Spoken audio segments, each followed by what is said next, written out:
Hi everyone, Hans here from DFINITY. This is the second episode of our Hacking on the Internet Computer series.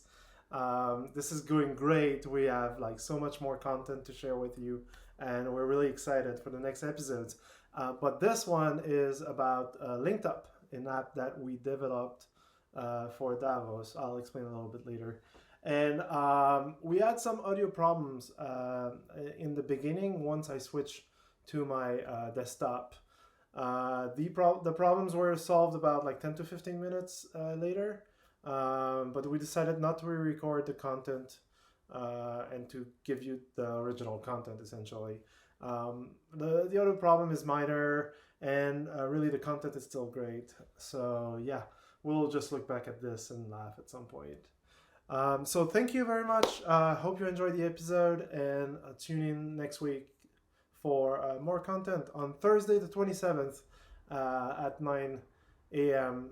Pacific time. Okay, on this, goodbye. See you next week. I'm streaming today about LinkedUp. LinkedUp was an application that we did for the demo that we did at Davos. January 23rd, I think, so 3 weeks ago. And it's an app that is meant to mimic LinkedIn, but running on the internet computer using a decentralized service. So there's basically two components to it. There is the app itself, which is called LinkedUp, and there is another canister, which is called ConnectD, that manages the graph. So I'm just getting started here. I'm just getting set up. We are streaming today on DFINITY Dev, which for multiple reasons I think was not. It's a little bit messy. But if you're joining us on DFINITY Dev, then welcome. And if it's the first time that you follow the stream, we do have a video on YouTube. I'll post the link later, or you can look at my Twitter account on @AnselAtWork. And I could add text here. So let's see how this works. @AnselAtWork. So okay, there you go. Where is it? Do you guys see it? I don't see it. Oh yeah, it's there. It's on the top. I'm sorry. I'll move it on my chair. There you go. I'm learning the ropes. I'm really learning the ropes. I'm adding new things every time. If you come back here in 6 months, this is going to be a way better process, but you're going to miss a lot of content, so don't do that. So today we're going to look at LinkedUp. Like I said, I am going to share my screen in a second. I just wanted to get started on explaining what LinkedUp is. And LinkedUp has basically, like I said, two canisters. LinkedUp itself and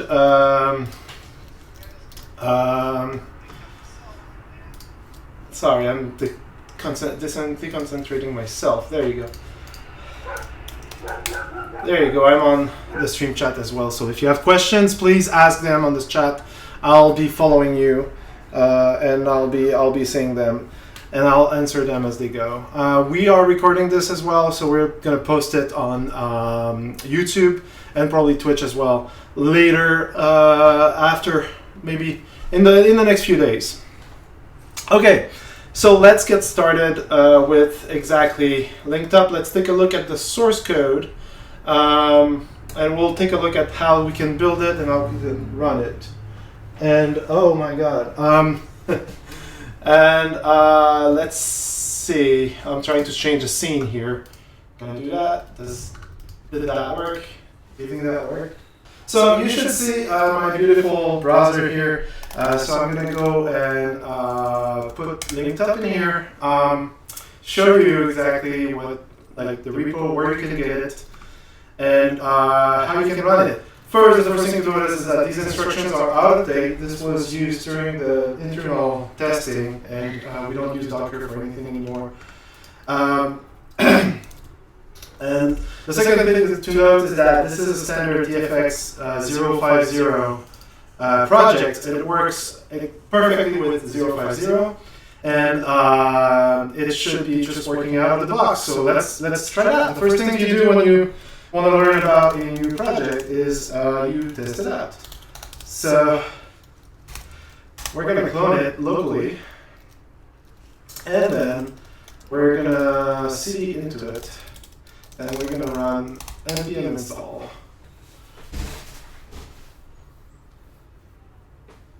So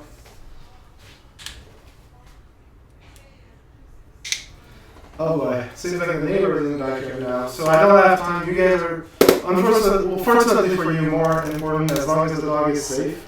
And the dog looks very safe right now, so I'm going to just DFX build, and I'm going to look at if this works. So 2 out of 4, so this did not work. Module not found.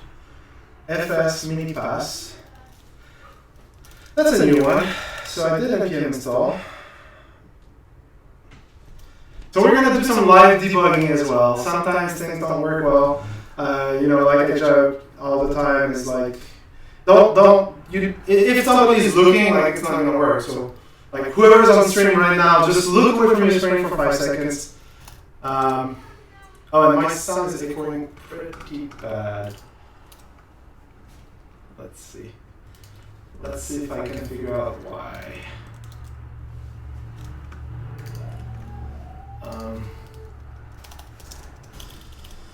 Oh boy. Yeah. So somebody told me that my sound was echoing pretty badly. Not sure exactly how to fix that.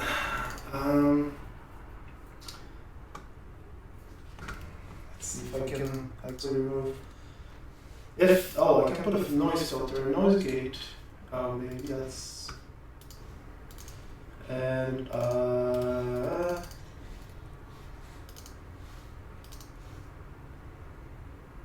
oh, okay.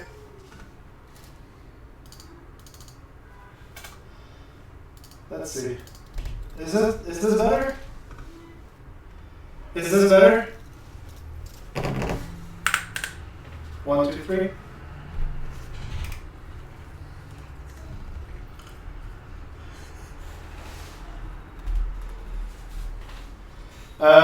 Okay. Oh, not really. Okay. So I can tell that there is a delay too.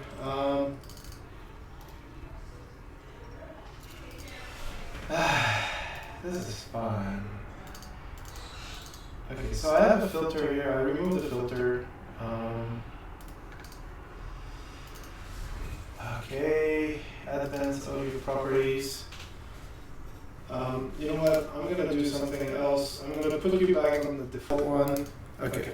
1, 2, 1, 2. Is this better? How about now?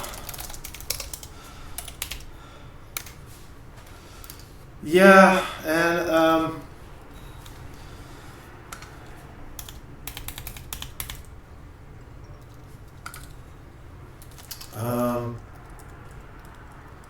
okay, so slightly better.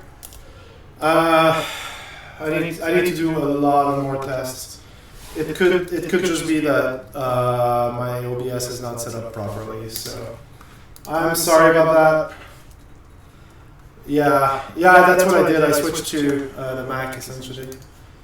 And also, let's see, Mike.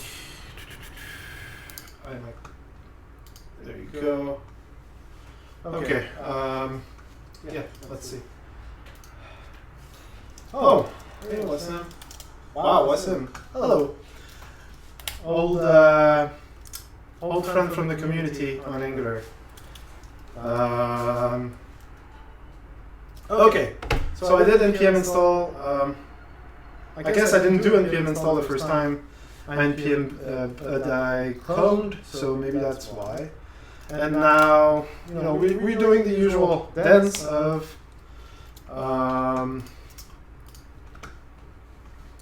starting the replica and Oops, I don't want to split screen, but.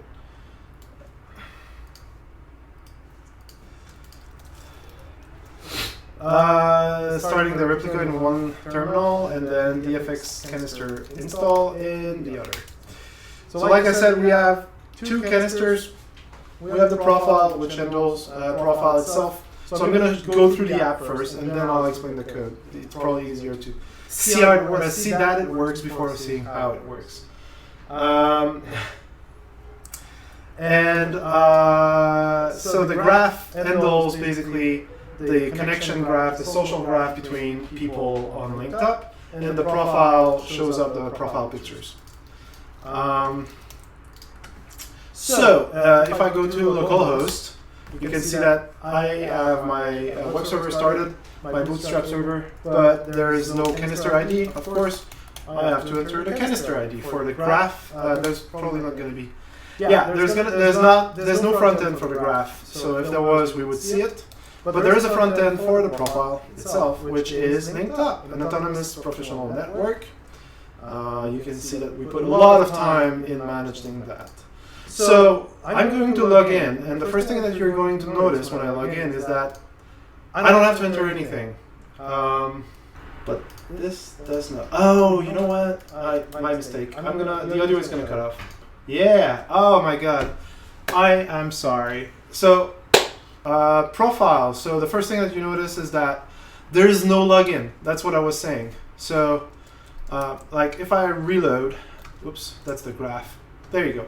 If I reload, there is no an autonomous professional network. I click on login. The first thing that you'll notice is that there is no login screen. There is no username. There is no password. And like right now, I mean, the profile is empty. We could put a little bit more like a welcome screen, like saying like, "Hey, here's a wizard. You want to enter your name, etc., etc." But for now, I'm gonna put do not disturb. Thank you.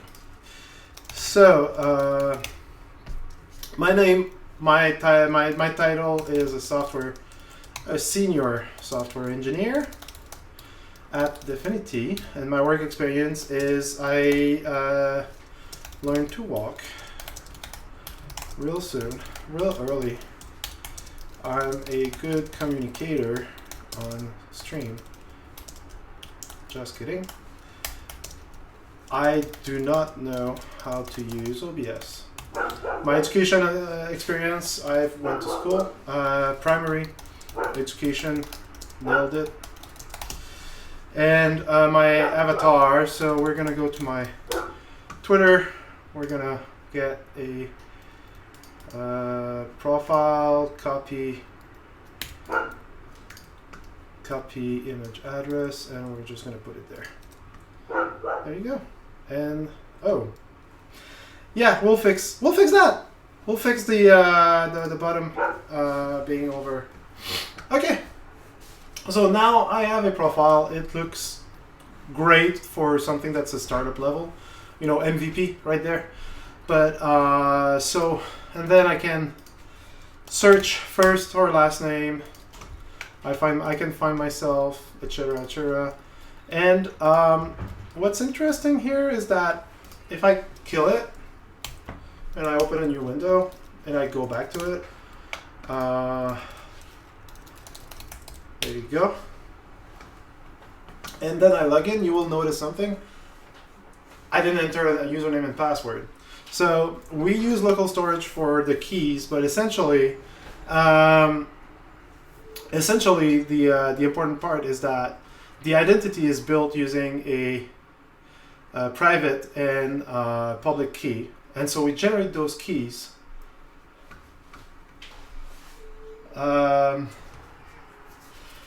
We generate those keys automatically for you when you start the application, because you need those to sign to the when every connection that you have to the internet computer, and you need them to verify signatures as well when we encryption and stuff. And because we do have a good key generator, and we're going to be able to share keys across computers, of course, your identity will never leave you if you don't want it to. And if you want to create a new identity, you can create a new identity. One way to do that on your computer, if you're testing, like for example, if you use the identity services, you can to identify your users, and you want to test multiple users, you just use an incognito window. So if I use an incognito window, there you go. And now I log in. You can see that I'm a perfectly new person. I'm a new person entirely. I can search for myself. I can find myself. And I can, of course, go back to my profile, and I can edit it and say, not Hans. All right, let's pick somebody from. Okay, so actually, Old Navy SEAL. There you go. Job title, being a SEAL. Probably, since he's old, he's probably a senior SEAL. And SEAL Co, or Navy Co. And work experience, being old, being a SEAL, and being a Navy. Both color and profession. There you go, experience, lots. No, if you want to share with me what you want to do, when you want to put it, I'm not trying to attack you. Just give me a few key points and I'll add you to them. I'll add them to you. And so, because I lack imagination, I have to pick up people from stream. So if I go to so now I have two windows, right? I have the old Navy SEAL profile, and I have my own profile. So if I search for old, I can see old Navy SEAL. And if I search in the other window for Hans, I can find myself. And the interesting thing is connect. The connect button appears when LinkedUp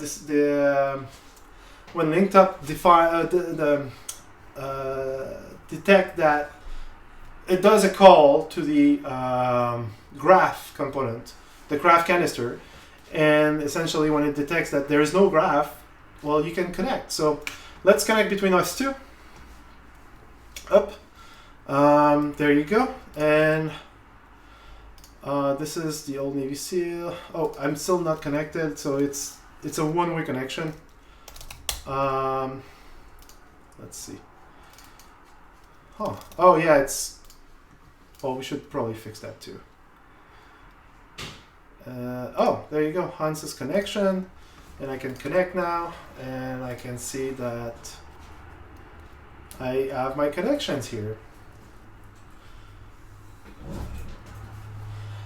So when we search, it's really fast, and the reason is because there's two types of calls to.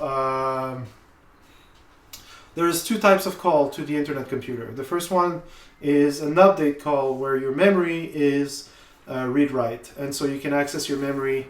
You can update your memory and everything is persisted once the call ends. And so if you want to update it, it has to go through a round of consensus and then agree on a execution order and then execute everything. And you can see that locally by going to the terminal window where you have the running the running replica, and then if I refresh, so you'll see that I did a call, I got the answer. It took a few seconds, right? So that's the kind of call that I'm talking about. I'm not sure why it's a call rather than the other type, because it's read-only. It should be read-only, but it is. And also it happens to be in two different canisters. But if I go and I search, so I'm going to put a few points here, and then I search for Hans, you'll see that it doesn't go through. And then there's an ingress message here for getting the connections. So it doesn't go through as an ingress message and through consensus and everything. The second time when you search, because it's the second type of calls, which are query calls. And query calls have a read-only view of the memory, but because they don't update things, because they don't actually do any changes to the memory, they can be very fast. They don't need consensus, for example. They don't need a proper execution order. And so they are basically, I'm not going to say instant, but like near instant. Like there is latency, there is like a little bit of time and everything. But yeah. So managing your connections, just, it's a very simple LinkedIn. Very, very simple. So you can edit your profile. Oops. Oh, you have to enter everything back, I guess. I'm not entirely sure for that. And so that's why search is very fast. So now, okay. And so if I kill this window, I'm never going to be able to log in again. What I can show you guys though is, sorry, I'm just going to make this not a big ass window, just a regular one. Kind of smaller this, and then application, and then you can see that the user identity is this. So congratulations, you've stole my public key. Oh, actually, I can even show you the private key here. Nobody cares. But essentially, this is the identity for Old Navy SEAL window. And if I use that same identity in my regular browser, so this is my regular window, so application, and then I'm just going to duplicate this. Oh, okay.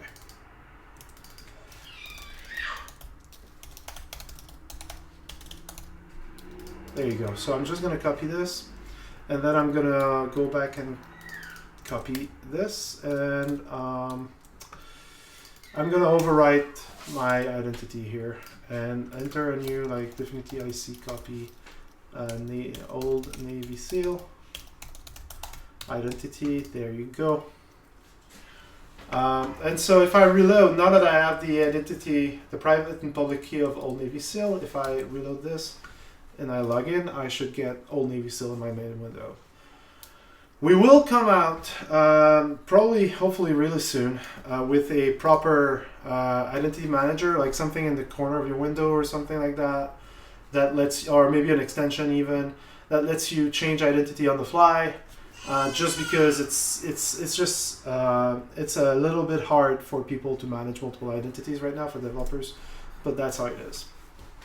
Okay, so now that we've seen a little bit how it works, what it does, let's see how it does it.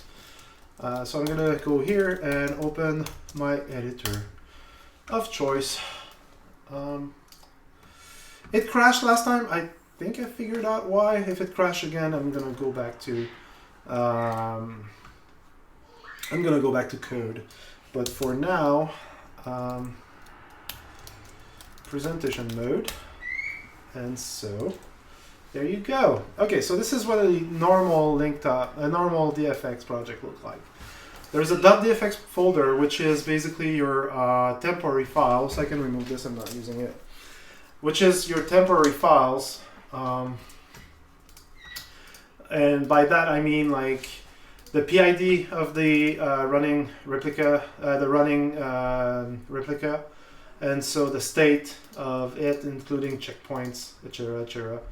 And so if you want to delete your state for your replica, because if I kill the replica right now, and let me do one more thing.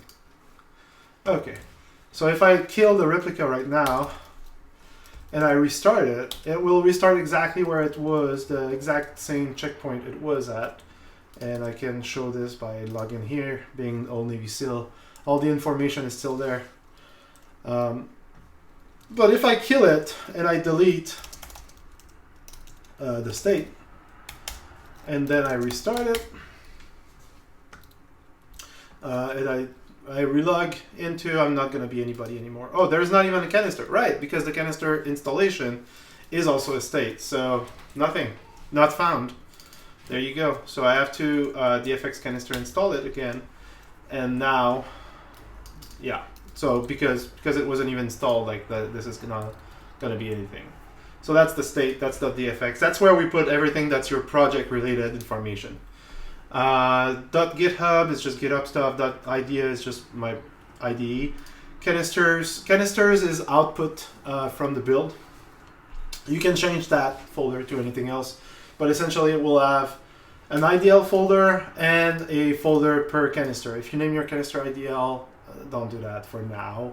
We're gonna put like a dot in front of it or something. But and then inside each canister build output, there is an ID, which is a binary version of this value. A did file, which is your interface. So we'll look at those a little bit later. The JavaScript version of that, and the JavaScript version of the actor factory, so we can talk to it in JavaScript. And then the WASM, which is the WASM output, which contains everything, including the front end. So if I look at canister profile, you'll see that the WASM, the main WASM, is actually large. That's because it contains the HTML, the JavaScript, the CSS, everything that we need for this canister. And all of it is in assets, which contains everything. So all of these are moved into the WASM.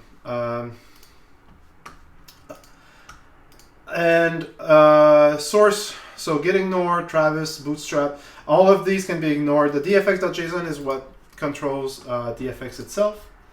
And so you can see that like we have two canisters configured with a main Motoko, which we'll look into in a bit, in 2-3 minutes.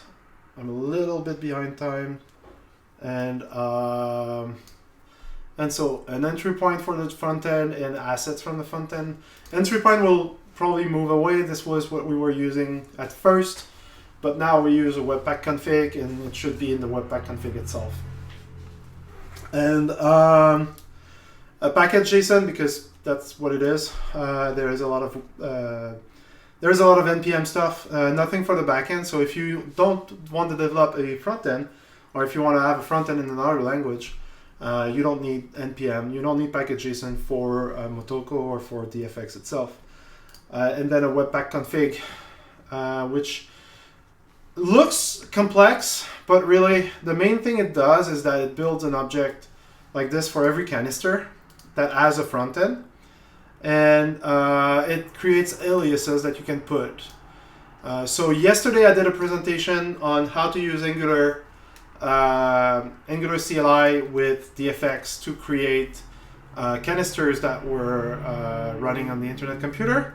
And this was inside. If you know Angular CLI, you just basically put these into your TS config, and it's cleaner in a way, and it applies to all your Angular projects. And that's essentially it. It creates a list of aliases. It creates a config that contains those aliases, and yeah. So it looks complicated, but that's because it's extensible. We're looking into like simplifying it, but DFX build itself only does npm build. So if your build here is something else, yeah, we have a demo for React. We now have a demo for Angular. Vue is going to be next. Vue is not going to be complicated. If React works like magically. Angular is just the integration with the CLI. It takes a little bit more complexity into, but once it's done, like it works great. And then Vue is going to be this really close to React because of the nature of the framework. They don't have like custom build tools, which is a blessing and a curse at the same time. But essentially, if I say like echo 1, 2, 3 here, and then false to fail it, and I do DFX build, it's going to fail because that's essentially what it does. So return an error 1, 2, 3, and it failed. And then it takes the assets and move them into the canister. So that's why there's 3 steps to the build. Okay, so let's go a little bit deeper. I did not prepare for this, so I'm gonna go for profile first. Because I think that's gonna be the simplest to show, and we have about 27 minutes. This stream will end at 10. It's gonna be an hour long, and it's gonna be, oh, and by the way, it's gonna be every other week. So stay tuned, and 27th, there's gonna be another stream at 9 a.m. Every other week, we're gonna do streaming for you guys. We're gonna show you one more thing. If I don't finish this, I'll finish it in the next stream. And if in the next stream I'm done with this, like a little bit early, we'll move to another project. We'll create projects ourselves. The last stream was about creating a React app. The next time might be about creating a Vue.js app or an Angular. If you have ideas, throw them at me on Twitter. Yeah, and this is going to be a regular thing. And if you miss it, don't worry. It's always going to be ending up on YouTube as fast as we can. There's a little bit of editing, like we got off a rocky start here, but as we go along and I become better at this and I get the tooling right, we're gonna upload it to YouTube really quickly. And who knows, maybe I'm gonna stream to both YouTube and Twitch at the same time, or whatever your service of choice. So anyway, okay, so actor. So Motoko file. So let's look at the main first. A Motoko file is essentially the backend. It's a backend language. It's a language that was made specifically for targeting WASM and for building on the internet computer. So it's a new language. You don't have to use it. We recommend that you use it just because it's made to be simple to use on the internet computer. But if, for example, any language that can target WASM as the build target will be done. Will work with DFX. So Rust is another example because Rust is really easy to build to WASM. And we do have Rust support for our API. Right now it's a little bit complicated. We're looking at publishing some crates to help. C++, we do have examples of C++ code that is natively built to WASM and installed on the internet computer. There are some weird things about using front-end for those because right now we only support building IDL with Motoko. So if you want to use front-end, you kind of have to use Motoko. We don't support any other languages, but we're improving every week. We're improving every month, every release. And so this year we do have an objective to support more languages, and we'll hopefully get there really quickly. Okay, so Motoko is an actor-based language. I'm not going to go too deep into what actor means. If you don't know about it, actor-driven development, actor development, just look it up on Wikipedia. I'll post the link somewhere. And so every canister is going to be an actor. In this case, the canister that we're looking at is profile. And it has basically a directory and a bunch of public methods. So a directory is essentially a database. Database is imported from database here. And if we look here, we can see that a directory is it's just, the database is just a local hash map. So it's a hash map of principal ID to profile. Principal IDs are identities, essentially. They're not necessarily user identities, they're just identities in general. What we do create when you access the internet computer from your browser, what we create is a user ID, but the principal IDs are more generic than that. For example, a canister has an ID too. So if a canister sends calls to another canister, it can actually sign it with its own canister ID, which would be a principal ID too. So principal ID is kind of the type that encompass both user IDs and canister IDs, and maybe something else in the future. We don't know yet. And a profile, which is, profiles are types.profile. So if we go down the rabbit hole here and we look at what a profile is, we can see that a profile has an ID, which is a principal ID, a first name, a last name, a title, a company, an experience, education, and a link, which all of which are text, of course. And a new profile doesn't have an ID. That's just because when you create a new profile, you don't know the ID yet. It's going to be filled by the Motoko code. And so popping up the stack a little, you can see that a directory is exactly a hash map. It create a user ID with a new profile. So it creates a profile, probably add the user ID to it. It update a user ID with a profile. And so it just sets it and ignore the result. So in Motoko, it's considered an error to not ignore the result. So you always want to say that it ignores it. And then find one, hashmap.get user ID. It returns a option of profile. So options, by default, types are not optional, like contrary, like if you use to TypeScript, for example, option is essentially or undefined. But with a little bit more like native support. So this is a nice way to say that it's optional. Profile, of course, and because there is no semicolon at the end, it returns the value of that statement. So here it doesn't, there's a semicolon, so it would return the value of the last statement, which is void or null or unit type, depending on your typing system. Here it returns the result of a hashmap.get. Hashmap is just a standard library hashmap, by the way, if you're wondering. A module is basically one of those. So module here just says that database is a module. Database will export, actually it's not public, but database will export directory, public as a class. And that's it. Meanwhile, main is not a module, it's an actor, and types is a module. So when you import from types, for example, you import types the module.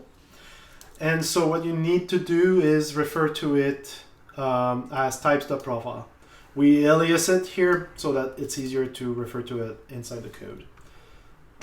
Thank you for that question. That was a good question.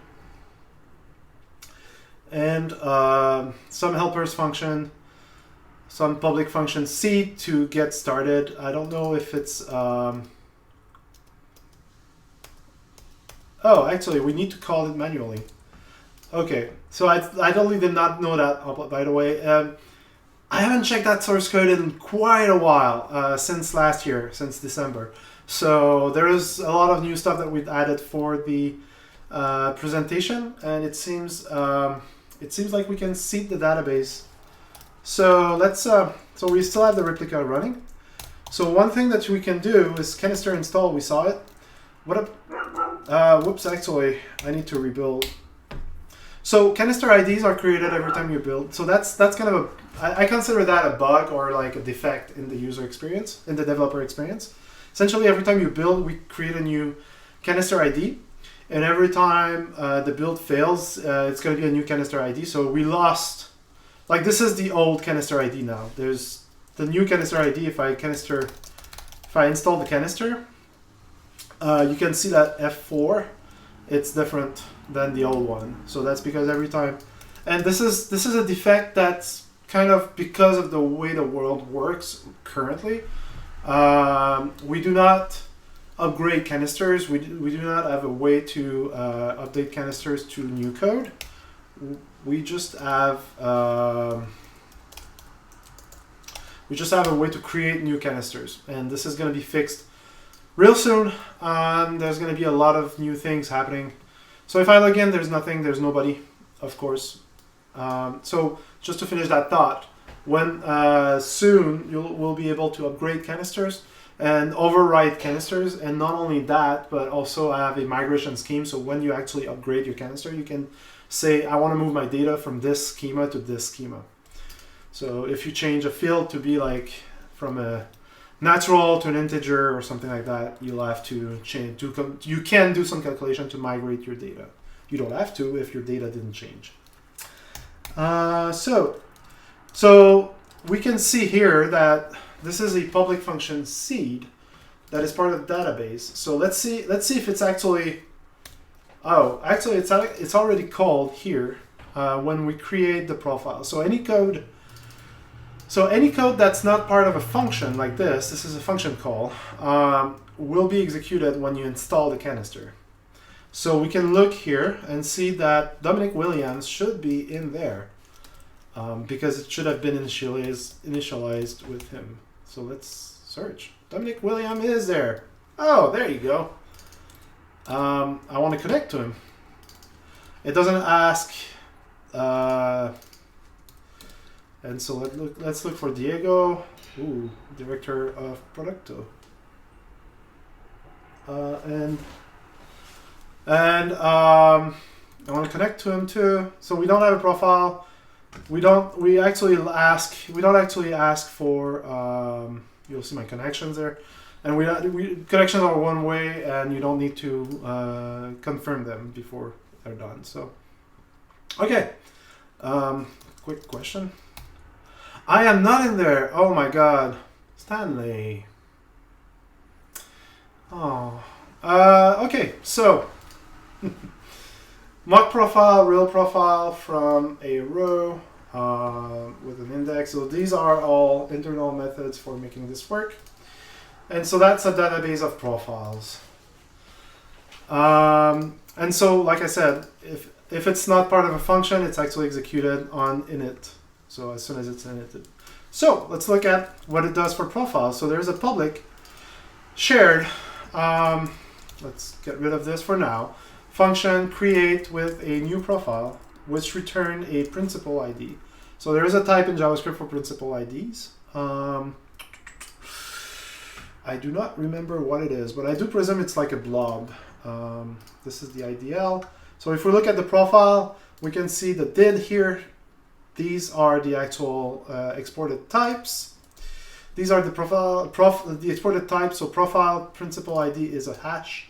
So it's going to be a word, 32-bit word, if I remember. A new profile contains this. A hash is a vector of bits, and a bits is a natural 32, which is 32-bit natural number, so unsigned. Sorry. And so create takes a new profile 3, which is new profile here, which is this. So it takes a record of company, which is a text, blah, blah, blah, and returns a principal ID 3, which is a principal ID, which is a hash. And so this is the IDL, this is the definition language, the type language for this file. This is this is a file that that is used to know the schema of the data that we send there and back, of all the typings basically that are exported from a canister. So you can see this as its public API. This is totally in control of the developer that develops the canister. And if you want to return like a connect, remove that, well, you can change it in the canister. And we will publish that as part of the canister interface. And so you can actually ask canisters on the internet computer what their interface are. And we're making a JavaScript file for that. And you can see that like we don't like semicolon when we generate source code, but essentially a bitvec is an app32. IDL is just the internal library for accessing those types. And a new profile is a record of blah to text, etc., etc. And then an actual profile as the ID in addition to the rest, and the actor interface, which is the actual API, as those methods. So it's a function that receive a principal ID, return void, and has no annotations. And I'll talk a little bit about that. in a second. And so you can see that everything from the did goes in here. And if we're going back to the Motoko code, you'll see that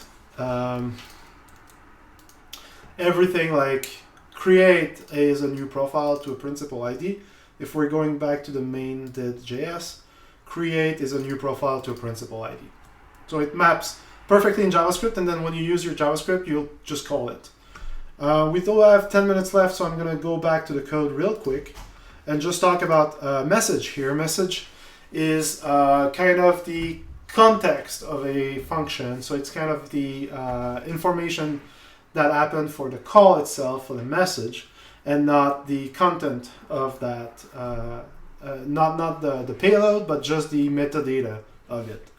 Right now, I think the only thing that we have in there is the caller. We'll have more, of course, but essentially the message.caller is the principal ID of the caller. And so this is how you basically set, you say that it's shared, and you say that there's a message in there, and this is the basically, like if I change that to hello, this is just the internal name of it, essentially. So this doesn't have to be MSG. This doesn't have to be a keyword or anything. This is, well, it shouldn't be a keyword actually, but this is the internal like argument, kind of the name for the variable that should be accessed. So new user ID, get user ID of the caller. So this is a simple method that hashes the caller, because get user ID returns a hash of the caller. We don't store the principal ID directly. I'm not sure if that's supposed to be or not. I don't remember if it's a security risk to store the principal ID, but I don't think so, because it's just public key. And so the directory create one creates one profile. We saw that one, and then return the new user ID, which is the principal ID. Update will update if has access to the profile, so it verifies that the caller and the profile match. So if we go to utils and we'll see as access, you'll see that it's very simple. If the user ID is the profile or is admin user ID. So is admin user ID, I don't remember admin IDs, how we can add admins, but yeah, if you add your user ID here and you wanted to add it, you should add it here, and you would be able to edit everybody's profile, and this is standard in these kind of systems. And so yeah, so the next one is going to be get own, and this is what I was saying about query. So shared just means that multiple people can call it. I'm not sure exactly the difference between public and shared, but I can come back to it.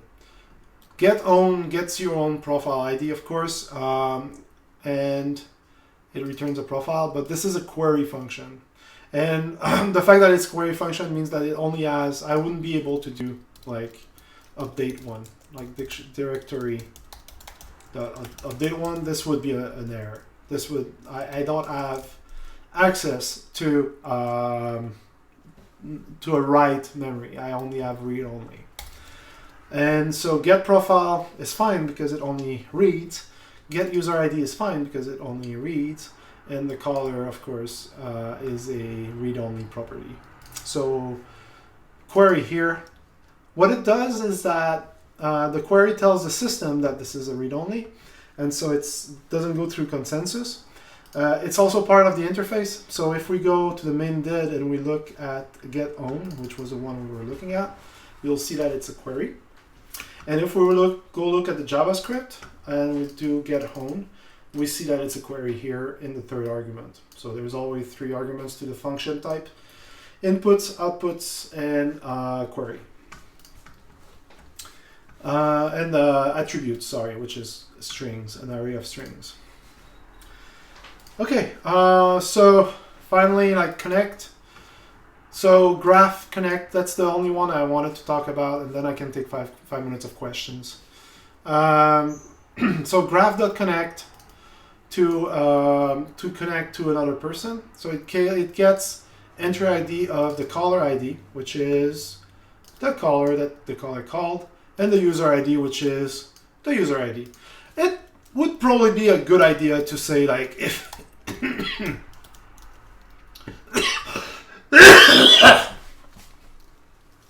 if caller ID is different than user ID, like, just make sure that we don't add ourselves.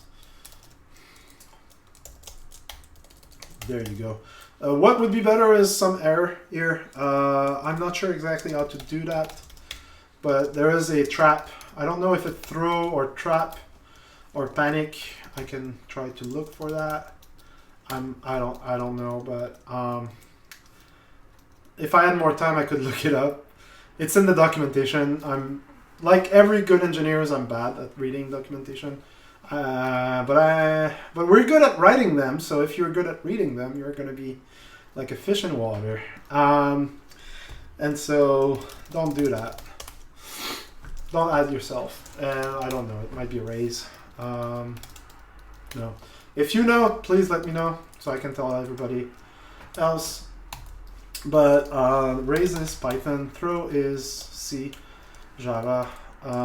Trap is WebAssembly. I don't know. And get own connections, also talk to the graph. Oh, the other thing I wanted to talk about is where this graph comes from. So this is Motoko code that runs in the backend. And we do need to talk to the graph. Graph is a different canister. It's a different application that runs in a different space. Like, they're really separated. So what we need to do is call it's import its types and import its definition. Like import graph, like this. Canister colon graph. And this will import the graph public API, the graph IDL. So if we look at the graph IDL quickly here, we'll see that there's 3 methods. Connect, which takes a NAT32, then returns its NAT32 and returns nothing. Get connections, return a vector of entry, and health check returns just a health check to make sure that it's okay, that everything is okay. So it just works easily between 2 NAT32. It just basically creates a graph of those. But the way you import another canister is by using colon. The way you import the standard lib, canister colon, the name of your canister. The way you import a standard lib is you use mo colon, the package name, and then the array. And the package name for the standard lib is standard lib. And you don't include .mo in your type. If it comes from 0.4 and below, you'll notice that this is a breaking change. You do not use mo anymore. The compiler is really good. It will tell you that this is a mistake. An import must not have an extension, so try importing as types instead. So there you go. This is fixed. And that's it. I'm gonna take a 4 minutes of questions. If you guys have any, please don't be afraid of asking them. In the meantime, since you're here, I'm gonna try to look for the trap documentation, how to do exceptions in Motoko. The programming language reference. So if you want to, sdk.definity.org, go to the SDK. We're redoing the website. We know that this is just basically Markdown compiled to HTML. And so so you have the full language guide for Motoko. This is lengthy. We have lots of awesome writers, and they will tell you how to do this. So, oh, there's a function, NYI.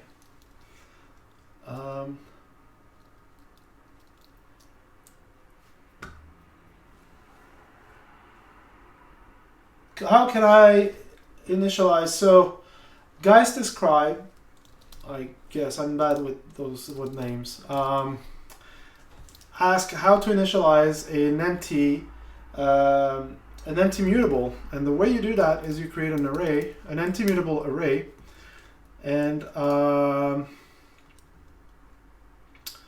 you basically declare it in your class or your actor. Your actor is a class, of course. And so the way I would do this, if I wanted to have like just a import array from the standard lib /array, and inside of it I would do like var my array as a type of array of, let's say, natural numbers, which are infinite in size, by the way, so you probably want to limit it. Equal, I think it's array.new, and I'm gonna go ahead and show you how to look at the actual cache for looking at the so DFX has an internal cache that is in your user library, and that's where we're going to put a lot of the things that are available globally. It's versioned, so it's limited to the version number. And if I ls this, you'll see that I have the copy of DFX, because your global DFX just forwarded to that copy. Did compiler, MO, so Motoko stuff, replica, node manager, and the JavaScript user library, which we are in the process of moving to NPM. So this is going to be a way and be an NPM dependency of your code, which is what it should be. And we have stdlib. So if I do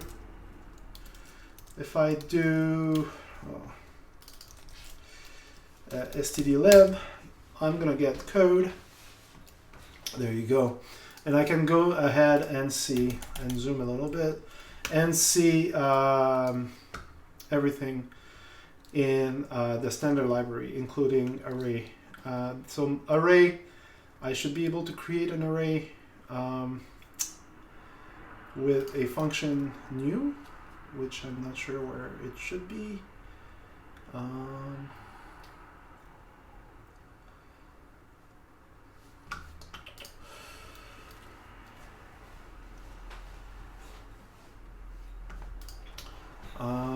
I'll get to the second question. Oh no, actually I don't have time for that. But essentially it's in there somewhere, and you can see what it does. And then Numi Brillo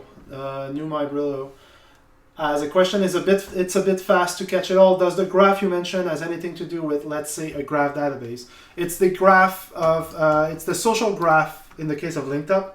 It is the social graph of the LinkedUp application, and you can see that it's basically just a simple database of entries, which is basically a hash map of an entry ID to an entry, and the entry itself is essentially has an ID, has a list of connections, and has a list of invitations. Invitations are not used yet, as far as I can tell.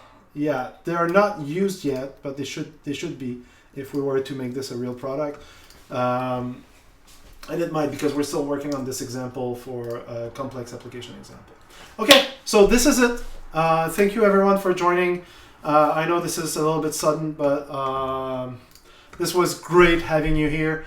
And we'll see again. Like I said, it's a regular thing every 2 weeks. So the next time that I'm going to stream is going to be on February 27th at 9 a.m. And you will see this video on YouTube. If you're late, don't worry about it. It's going to be all on YouTube later on. We're going to edit the boring part at the start where we have a rocky start, and we'll make sure that there's a proper intro and everything. So thank you everybody, and I hope you enjoyed the stream, and see you in 2 weeks.